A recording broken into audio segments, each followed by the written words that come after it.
Our final speaker this evening is Dr. Neil Wilkin, formerly of the universities of Birmingham and before Aberdeen, yes. But now, of course, curator of early Europe at the British Museum. Dr. Wilkin was lead curator of the spectacular World of Stonehenge exhibition earlier this year. And I don't know if many of you got to see it, or were very envious of those who did. Dr. Wilkin may forgive me if I quote the Guardian newspaper, whose review described this as magical as a great barrel full of glittering treasure, and a fiercely emotional exhibition full of love for the people of the distant past. This clearly reflects Neil's passion to engage with the lives of prehistoric people, not just their great monuments and artefacts. This afternoon, he promises to enlighten us with stories about three important recent discoveries that show strong links between prehistoric communities in Yorkshire, in Stonehenge, in Orkney, and in Ireland, and referencing, I think again, the seminal work of George Ogan. So I invite Dr. Wilkins to give his paper, Lives That Bind, Three Stories from the World of Stonehenge.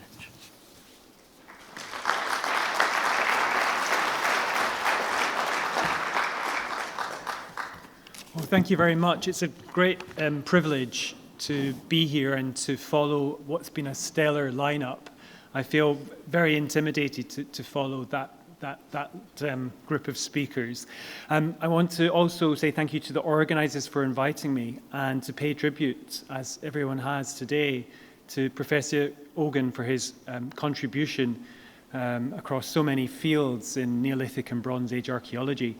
I was lucky enough as a very young curator around 10 years ago to meet Professor Ogan for the first time on the infamous Bronze Age study group, and he immediately put me at ease by asking if he could come to the British Museum to study our lock ring collection. As you'll know, he published that many years previously, so it was a typically kind gesture to put a young curator at rest, at peace. So today I am spinning off from an exhibition that was held and is now closed in London earlier this year. The exhibition attracted over 190,000 visitors, and we had over 700,000 people tuning in to online events and talks and tours of the exhibition, which I hope goes to show the value and power of prehistory to a much wider audience than just archaeologists and people like ourselves who are passionate or interested in the subject. And in the exhibition, we had over 1,000 objects, and we had 36 different lenders. It may be the last time that such an exhibition can be held in London because of the logistics and cost, and it would not have been at all possible without the generosity of many lenders, and several of them are represented here today, the National Museum of Wales and Scotland, but particularly the National Museum of Ireland, who were one of our key lenders and lent us some really astonishing objects. One of our key objects in the exhibition was the Nebra sky disk, which made its visit to Britain for the first time ever for the exhibition. It was found in the late 90s, but didn't come to public attention for several years later.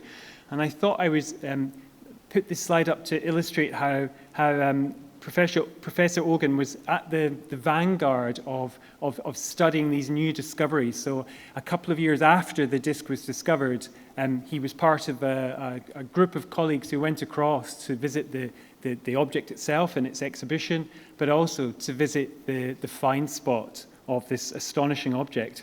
And I'm not going to talk a lot about this object today, but it does tie in with many of the themes, particularly mentioned by Mary, and that connect to the work that Kerry was talking about at Knowth, and many other speakers, to do with the cosmological significance of monuments like Knowth, and how those were transformed into metal importable objects, particularly gold objects, later on in time.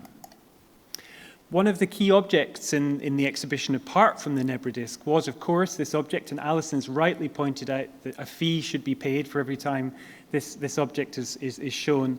The astonishing mace head was really a star object, and we were delighted that both Fiona and James could come across to London and see the mace head in its glory, I suppose, at the beginning of the exhibition, welcoming visitors in with its stony face. And we were able to put it together with 3 other mace heads of the mace more type that we've heard a deal about, a considerable amount about today. And the point I'd like to make is that we had a visit shortly after Fiona and James visited from Sir David Attenborough, and he was fascinated by the whole exhibition and stayed for over 2.5 hours for a private tour. But afterwards, he wrote a very nice letter. But he made the point of saying that the thing that really struck him, the thing that he found most beautiful, were the mace heads. And I think that goes to show the power of this object, particularly the Knowth object, but also those other mace more objects, the way in which they appeal and attract through time and across subject specialisms as well. But the exhibition itself was using Stonehenge, I suppose, as a gateway. We all feel we know Stonehenge in some way. Some people find it has been overexposed. They find it too much. Not Stonehenge again, you hear archaeologists crying into their newspapers in the morning. But actually, for the vast majority of the public in England and across Britain, I think, it's one of the few things that they know about this time in our deep history. And for that reason, it's a very powerful gateway into a period for archaeologists and curators to then explore and expand their horizons. So our opportunity in the exhibition was to put it into the title, to weave it through the narrative of the exhibition, and to draw connections of the type that we've heard about all day between these important ceremonial landscapes that are dotted across both Britain, Ireland, but also, and very importantly, across the whole of Northwest Europe.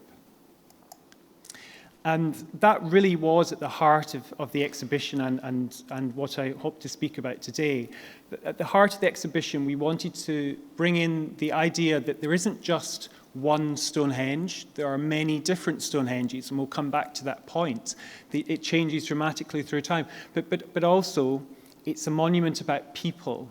It's not an abstract, dry, curated object in a field. It's about people coming together, as is demonstrated every summer and winter solstice. And it was about putting the people back into the narrative through objects. That was really what we were trying to do.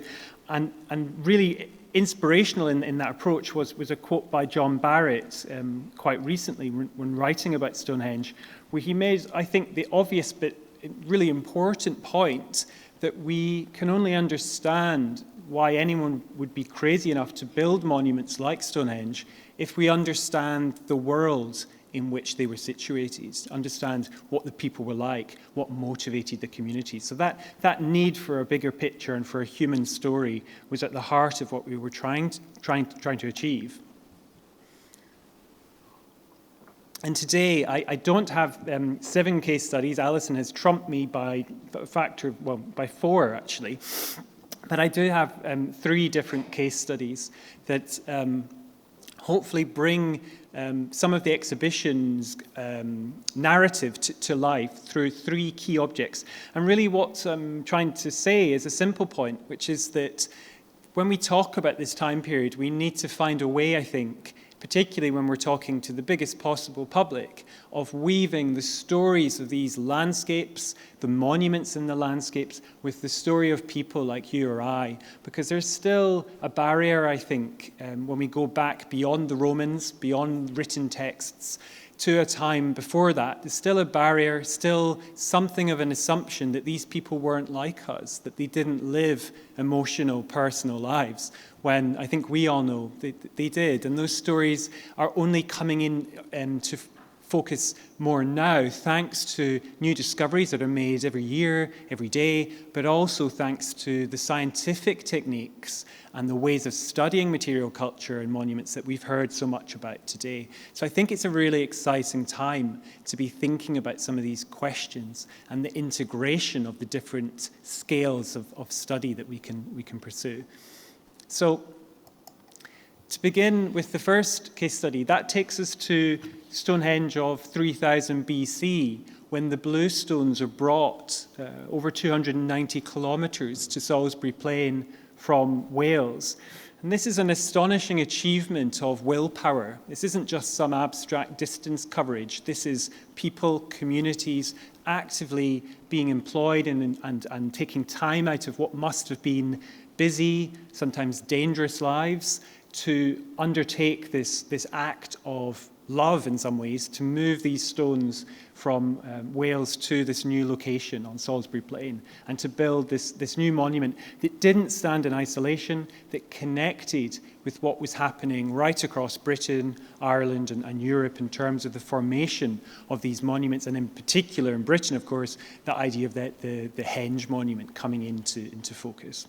So this was a moment of connectivity, and we've already seen how the material culture of 3000 BC, the late Neolithic, really begins to connect up different parts of Britain through the grooveware pottery that we've heard about, through the portable objects like the mace heads and many other types of objects. We see increased connectivity around this time. And the object I hope to bring to your attention that connects to this moment was a new discovery that was made just before the exhibition opened, or at least made public just before the exhibition opened. And I was very lucky in that respect, because I consider it to be one of the most important Neolithic objects that's been found in England, I think, in the last 100 to 150 years. So it came along at just the right time, few. And what it represents is a grave group buried with 3 children, and those children were all different ages, and it represents a chalk cylinder, sometimes called a drum, but not a musical instrument, just to describe the shape, the form, a beautifully carved chalk ball that really I find is one of the most emotional objects in the whole exhibition, was this little chalk ball, because when you saw it and when you held it, you could imagine a child holding it. It collapsed time. And that's what objects can do. They can collapse that time. They can bring us back to that moment, 3000 BC, when a child passed away, and bring back the emotion of that moment. And a very interesting bone pin that we're still studying for species that isn't so dissimilar to pins from other sites, including Stonehenge, of course, and places like Forteviot. And of course, the chalk ball is paralleled well by other important late Neolithic sites, including Bulford near Stonehenge, recent excavation by Wessex Archaeology, but also sites like Grimes Graves, where these objects have been interpreted by people like Anne Tether as being fertility symbols. But it's the cylinder, or the drum, that I really want to focus on. And as I mentioned, it was found in a grave with 3 children. What was critical about this discovery is that it was made now, when people can radiocarbon date and can take analysis and sampling. So while the stable isotope analyses and DNA remains to be done, we do have a radiocarbon date, which allows us, by association, to date the chalk cylinder to the period of around 3000 BC to about a century afterwards. So really perfect for all this activity that we've been hearing about at the start of the grooveware phenomenon, really. And what made this new discovery so important is that it wasn't the first time we had seen one of these objects. In fact, we'd seen 3.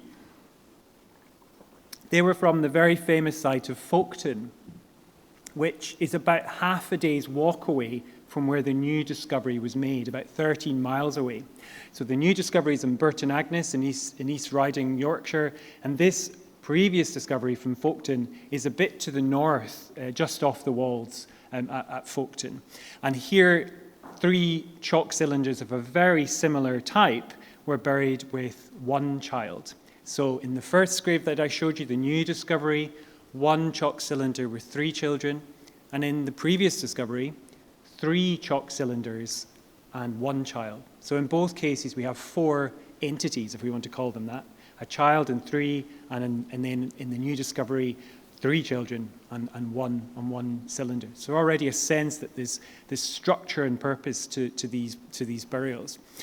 Importantly, the decoration of the Folkestone drums had been studied many times, particularly by Ian Longworth of the British Museum, who observed that the decorative motifs were very similar to grooved-ware pottery, but he thought from the very end of grooved-ware, close to Beaker.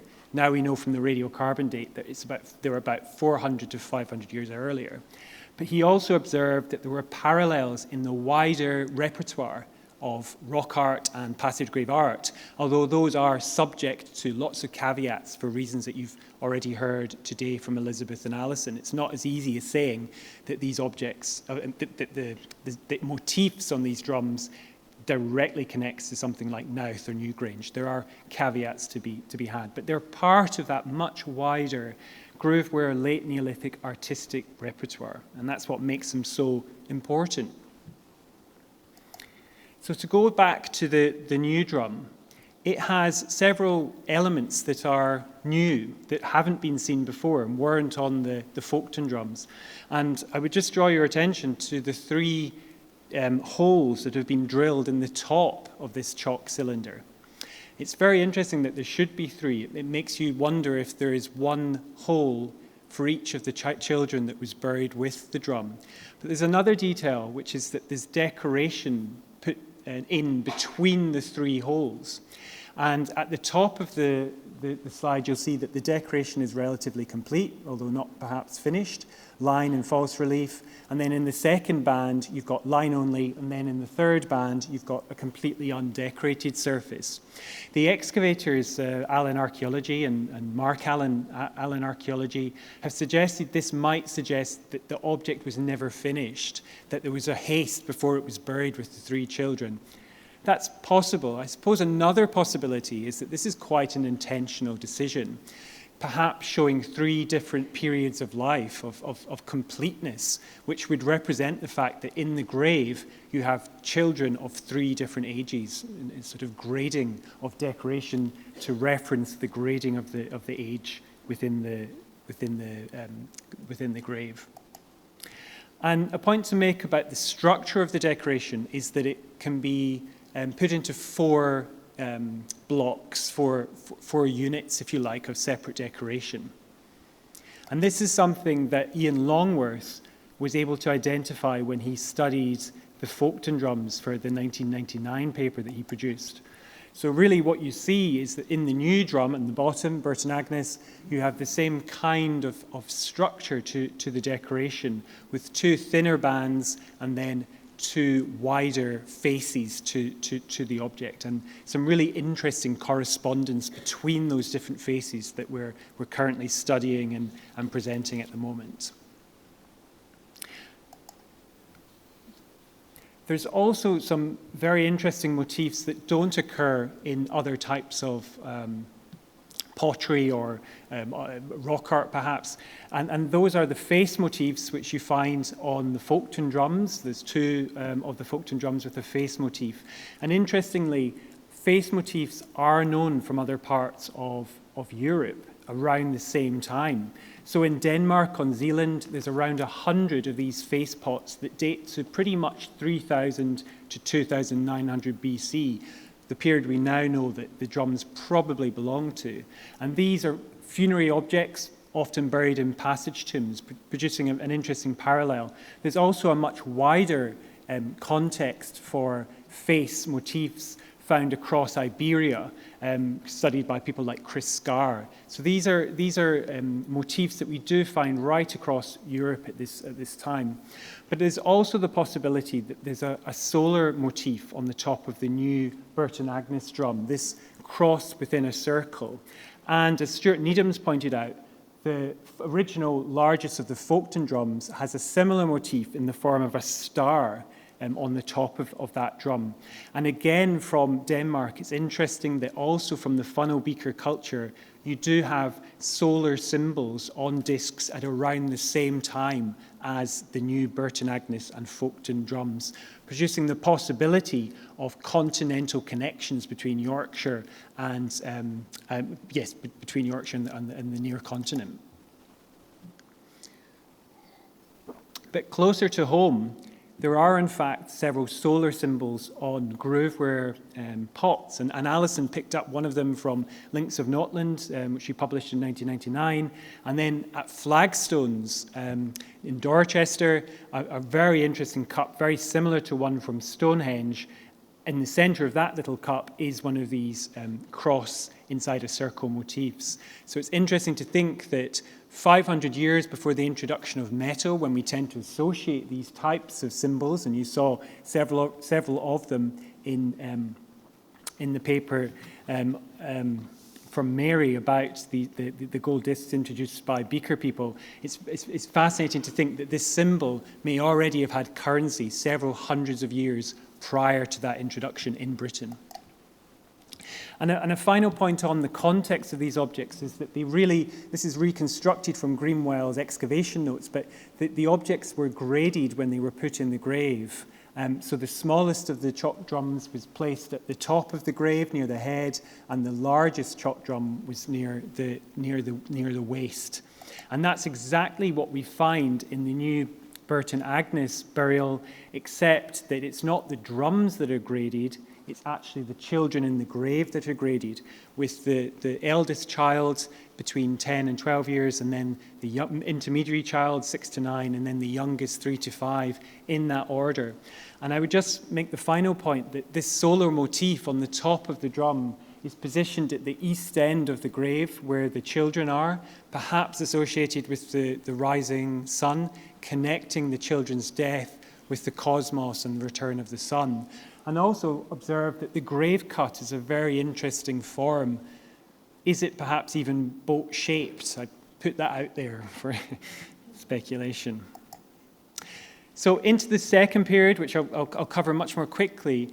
In this period, we see Stonehenge being transformed into the monument that you and I would recognize today. When the Sarsen monument goes up, and the monument is aligned on the midwinter and midsummer, or at least that alignment is really enshrined at this moment. And it's a very interesting moment in the history of British archaeology, because it's at this moment that we see the introduction of the Beaker people. And there is this really interesting debate, obviously, about how this building boom, of which Stonehenge is one example, interacts with this new introduction of the Beaker people in the 25th century BC. Lots to be said still about those relationships between the Groveware and Beaker cultures and beliefs. But I think what we've seen from the Burton Agnes drum is a possibility that there was a real meeting of minds on several key aspects of cosmology, and that this wasn't necessarily an abrupt break in the symbolic language or cosmology of these people. And in the exhibition, we wanted to demonstrate the presence of these people not through the blingiest objects we could get our hands on, but by some of the more personal stories that we could talk about. This was a new discovery, relatively new discovery by Wessex Archaeology. It still hasn't been published fully yet, at a site called Horton near Windsor. And here, a woman, and it's very important for us that we did have female graves and not just the male dominant elite figures that we tend to read about in older prehistories, but a female figure in the exhibition. And she was buried with amber buttons, with beautiful little necklace of lignite, but also some unassuming but important gold beads, which Stuart Needham studied. And he made a very interesting observation that those gold beads could have been reworked, reused from an older object, which could have been something like one of these basket ornaments, some of the earliest primary gold. So you've got this possibility, going back to Joe's paper, of the curation and passing down of heirlooms and objects that are then being transformed into new objects, almost a material kind of genetic connection without the genetics, if that makes sense. And that brings us to the Amesbury Archer, who was a star of the exhibition. But really, what we come to realise from the recent ADNA analysis of the Amesbury Archer, which has just been published by Andrew Fitzpatrick and David Reich this year, is that the ADNA of this individual can be compared with a nearby burial of the so-called Amesbury Archer companion. So as you may know, the Amesbury Archer is an immigrant to England. He comes from probably the foothills of the Alps, and he's buried close to Stonehenge with great ceremony. And this individual has been held up as a kind of poster boy for the new Beaker people. But nearby was another burial, buried with these basket ornaments of the type you see in the bottom left, but without any of the sort of riches that the Amesbury Archer was associated with. And the recent ADNA analysis has compared the companion, this less rich burial, to the Amesbury Archer. And what it's shown is really fascinating, and that is that they weren't closely associated. We'd previously thought they were, because they both have an unusual heel bone anomaly, which suggests a genetic connection. But actually, the genetics suggest that they're quite far removed and may even be third-generation relatives, and that would be great-grandfather to great-grandson. So to go back to the woman from Horton, we may have a glimpse of the generational time, considerable generational time, perhaps even around 80 years, over which objects are being passed and curated, which I think puts the kind of objects that we study into a new light. It's bringing us into a new era. It's not so much prehistory, it's a kind of proto-history. But there's a very important caveat, and that is that David Reich and the geneticists couldn't rule out that there was no genetic relationship between the companion and the archer. And I think that's a really important, salient reminder for the reasons that Joe mentioned, that we can't always assume that the only important relationships are genetic. We're going to find individuals that are not genetically related, but that are importantly socially and culturally related. So we still need the objects, we still need the object studies to put things into context. And then finally, in the exhibition, we did something different compared to previous exhibitions like the one held in Edinburgh in 84 and 85, Symbols of Power, in that we wanted to tell the story of how Stonehenge lost its power, if you like, how it lost its charm. And a big part of that is the story of trade and exchange along the south coast of England, and the way that the power dynamics shift away from inland Wessex towards the south coast from around 1500 BC, and how other interests from barrows to field systems, as Stuart Needham's told us about today, become the dominant expressions of society, kinship and power. And it's at this time that we start to see burial becoming less important and the deposition of valuables, particularly gold work, becoming more and more important. And it was objects like this, of course, that Professor Ogan was a master at being able to study and put into context. And this is a new discovery that was made a couple of years before the exhibition by a metal detectorist called Bob. Legal obligation to be called Bob, I think. And it's called the Shropshire Sun Pendant. And it was thrown into a bog in Shropshire around 1000 or perhaps 800 BC is closer to the right date. It's an astonishing object, possibly showing a rising or setting sun, very beautifully engraved and reversible. So an early example of reversible fashion. You could turn it around whichever way you wish to be seen that day. And it has some very interesting connections to objects from Ireland. And in the exhibition, we were very lucky to be able to put it side by side with the Bog of Allen bulla, which is, of course, a star object of the National Museum here in Dublin, and to make the parallels. Of course, it's not exactly the same shape, but it does have some very interesting similarities in both decoration and form. And it should be said that the Bog of Allen bulla has a lead core to it, and I'll come back to that point soon. But something to be said about the The new object from Shropshire is that it's constructed in a really exquisite way from just 2 sheets of gold. And Brian Clark, the very skilled gold worker, has been working on a replica of this object, and he thinks that it probably was kept together by internal solder, which is as difficult as it sounds. And this object has a metal composition that's very distinctive and is very important. It's important because it compares very closely to another discovery made by Bob close to the find spot of the pendant. And that was a sheet of pure lead, again connecting us back to the Bog of Allen Irish find. But in this case, it wasn't the core of a bulla, it was used to wrap 2 gold lock rings. And those gold lock rings have a very similar metal composition to the pendant, helping with the dating and the context of the pendant. And this is just to give you a sense of what one of those lock rings would have looked like at the time that it was new and uncrumpled. And some of the technology of the construction, particularly the very fine tubing around the outside of the lock ring, is paralleled in the way that the pendant has been constructed. So there are some nice connections. And this is just a slide to show that we did, after Bob had found the pendant, we went out to the find spot and we excavated to identify what the landscape was like at this point. And we were able to show that it was a flooded landscape. It was water. It was pools of water, and into this pool of water, this object was intentionally thrown, and the lead parcel which wraps up those lock rings, sealing them in, was also thrown into this watery landscape.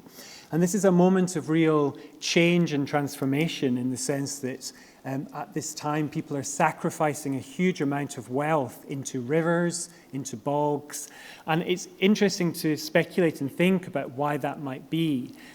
One of the senses that we get is that society is under pressure for social and perhaps environmental reasons, and that some of these offerings might have been a way of speaking to those pressures, trying to stop those pressures. And I think we can perhaps all identify with those pressures today. They're very much of the moment. So to finish, I would just like to say that the pendant summed up what we were trying to achieve with the exhibition, and that was it expressed the importance of creativity at this time. These were certainly not savage people. These were incredibly skilled people, and we hope we showed that to a wide public audience. But also connectivity. The pendant sums up these distant connections between places like England, but also Ireland and the continent. And then finally, the importance of solar symbolism, of the sun filling the chamber at Knowth, but also then transformed into the decoration on Lunuley, and then transformed thousands of years later onto this object, which was then thrown into a bog that marks the end of the Bronze Age, the end of a cycle, and the beginning of a new era associated with iron and with Celtic art, a very different story altogether.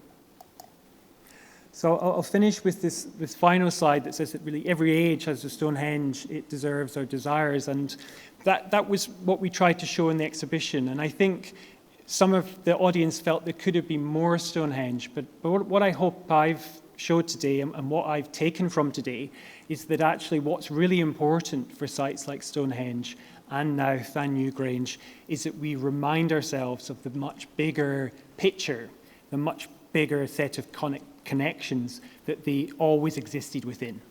So thank you very much for your time and attention and for letting me speak today.